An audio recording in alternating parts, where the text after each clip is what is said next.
Hello widget watchers, welcome back to another video, and this is a part of our full Flutter mastery course.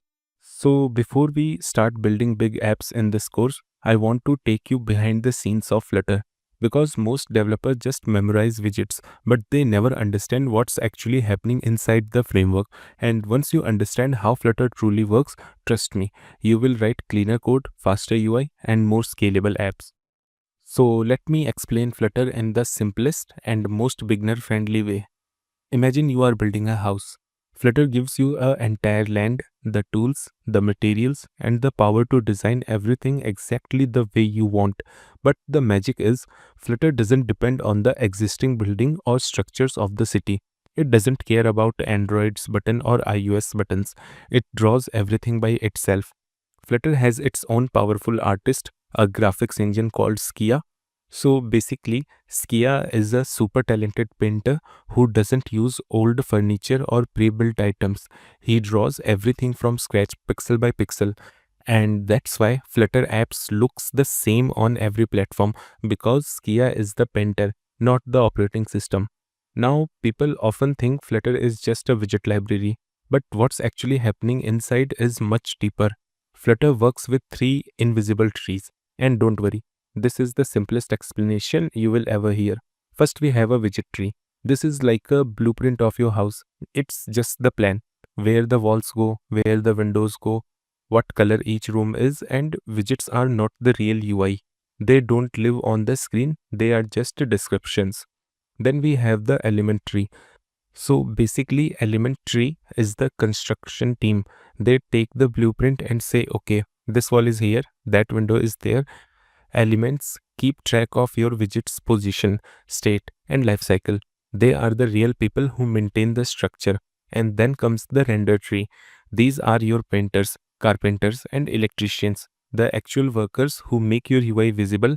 This is where Flutter decides size, position, layout, and paints the pixel using Skia. So the flow is super simple.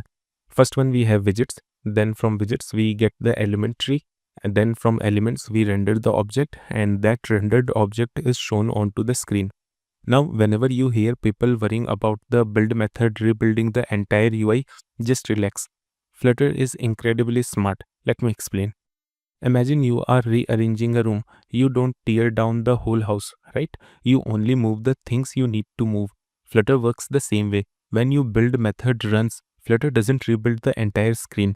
Instead, it only updates the part that actually changed. Everything else stays exactly the same. And this intelligence comes from something called reconciliation. This is one of Flutter's secret weapon. Think of reconciliation like a super smart comparison tool. Every time Flutter rebuilds, it takes your new widget blueprint and compares it with the previous one. Flutter asks, is this the same type of widget as before? If yes, it simply updates the details. If no, it replaces the specific part of the UI. For example, if previously you had hello text and now it's hey text, just different content, I'll update only that. But if it was a container and now it's a padding, Flutter says, okay, this is a different. Let's rebuild just this part.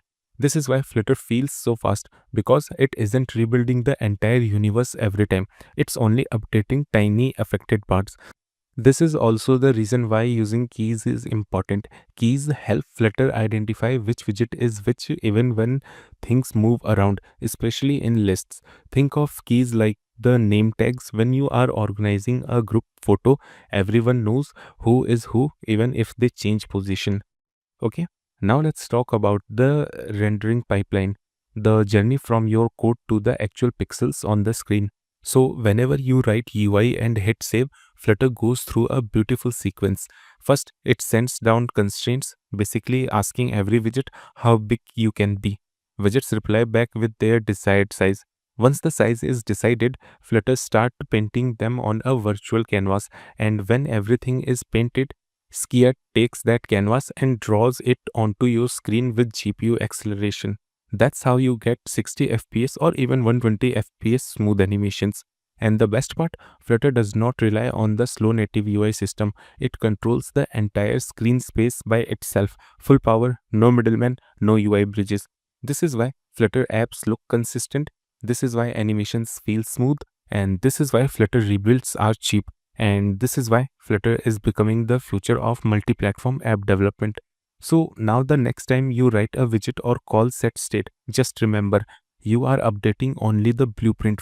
Flutter will automatically handle the workers, update shapes, repaint the affected parts. This is why Flutter rebuilds are cheap, and this is why Flutter is becoming the future of multi-platform app development. So now the next time you write a widget or call set state, just remember you are updating only the blueprint.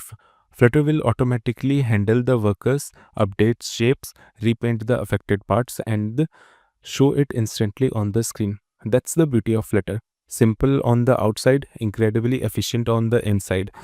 And now that you understand how Flutter really works, every widget, every layout, every animation you build will make more sense.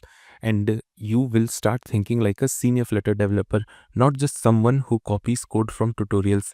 In the next episode, we will go even deeper and start exploring layouts, components, and how to write Flutter code the clean way. And of course, we are building 80 apps throughout this journey, so stay tuned because things are about to get really exciting. If this made Flutter clearer for you, drop a like, leave a comment saying understood, and subscribe so you don't miss the next lesson. Until then, I'm signing off.